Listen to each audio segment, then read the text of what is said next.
आज मुखेड येथे सुनबाई कृतज्ञता सन्मान सोहळा मोठ्या जल्लोषात पार पडला असून यात विशेष मुख्य सत्कार मूर्ती म्हणून आमदार डॉक्टर तुषार राठोड यांची सपत्नीक उपस्थिती लाभली होती।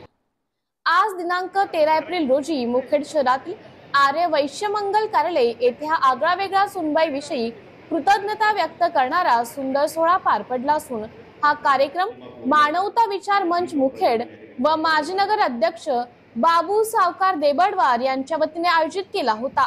यात सासू सासरे यांची उत्तम देखभाल करणाऱ्या निवडक 50 सुनबाईंचा सन्मान सोहळा मान्यवरांच्या हस्ते पार पडला असून कार्यक्रमाला विविध मठ संस्थानाचे मठाधिपती, संत महंत, राजकीय व सामाजिक क्षेत्रातील मान्यवर, प्रसिद्ध विचारवंत व सत्कार मूर्ती म्हणून सुनबाई व मानवता विचार मंचाचे कार्यकर्ते, पत्रकार व नागरिक मोठ्या प्रमाणावर उपस्थित होते।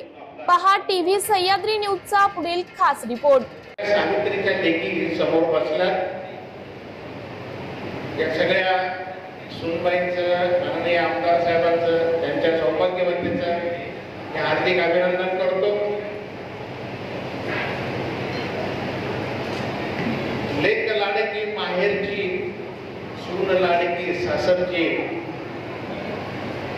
मी एक वाक्य नेहमी बोलत असतो की ज्याला मुलगी नाही, महिलांना तुम्ही काळजी करू नका, ज्याला मुलगी नाही त्याच्या जगण्याला पूर्णता नसते। मुलीचं काय प्रेम असतं ते मुली असलेल्या बापाला